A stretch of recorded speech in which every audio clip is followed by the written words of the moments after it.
Imagine for a second, on one side, you have a god who commands lightning, whose single strike can shake an entire planet, Thor, and on the other side, there's a man who holds the power of 1,000,000 exploding suns, Sentry. These are two of the most powerful and dangerous characters in the entire Marvel universe. But if these two titans were to face off, who would win? That's what we're going to decide today. But not just by brute strength. We'll look at every angle, their powers, their control, their weaknesses, and how they think on the battlefield. So stay with us till the very end, because we'll reveal that final moment where the real winner is decided. Thor's story and strength. Thor, protector of Asgard, son of Odin, and a battle-hardened warrior with centuries of combat experience. He isn't just a superhero, he's a full-fledged god whose character has evolved greatly over time. He wields the magical hammer Mjolnir, which can only be lifted by those deemed worthy. Through Mjolnir, Thor can travel through space, control weather,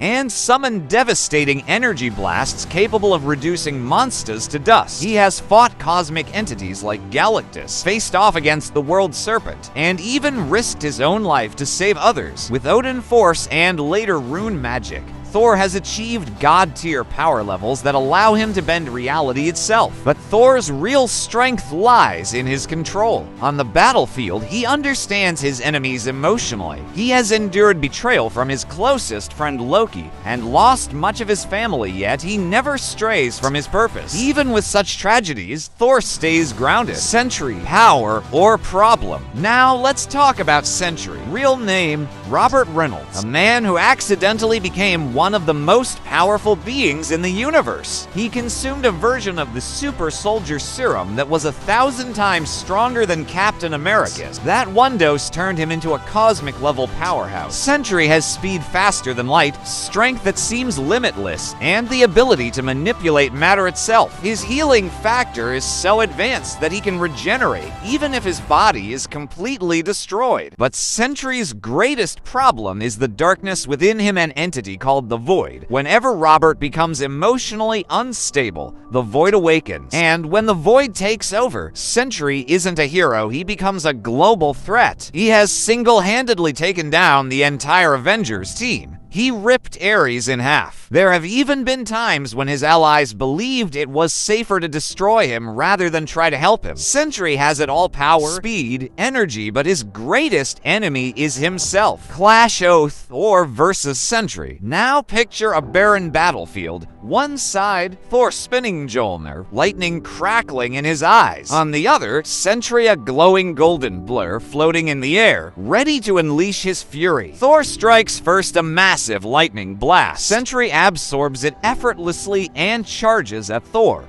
When they collide, the shockwaves rip through the landscape. Thor is a master of combat. His strikes are precise, his timing perfect. But Sentry is a sea of raw, untamed power. Every one of Thor's attacks is met with something even more intense. There comes a moment when Thor channels the Odin Force. Cosmic energy floods the battlefield. But Sentry doesn't back down. He tries to control the dark energy within the Void. Their powers collide, and it's like a black hole forms between them. At one point, Thor falls to the ground. Sentry stands over him, but in Sentry's eyes, there's guilt. The Void tries to emerge, but Robert holds it back. Thor rises again, Mjolnir spinning, and they clash one final time. Both are exhausted, blooded, neither willing to give up. But who wins? Verdict deciding the winner of this battle isn't easy. If we're talking raw, destructive power, Sentry has the edge. His abilities are practically limitless. But if we're talking about control, strategy, and emotional strength, Thor takes the lead. Thor has faced cosmic-level threats again and again. He's emotionally stable and remains calm in battle. Sentry may be powerful, but his inner instability is a major weakness. So, if this fight were to go on forever, the winner would be the one who can control his power and stay focused. And that's Thor. What do you think? Do you believe Sentry is more powerful? Or do you agree that power means nothing without control? Share your thoughts in the comments. See you in the next episode with another epic showdown.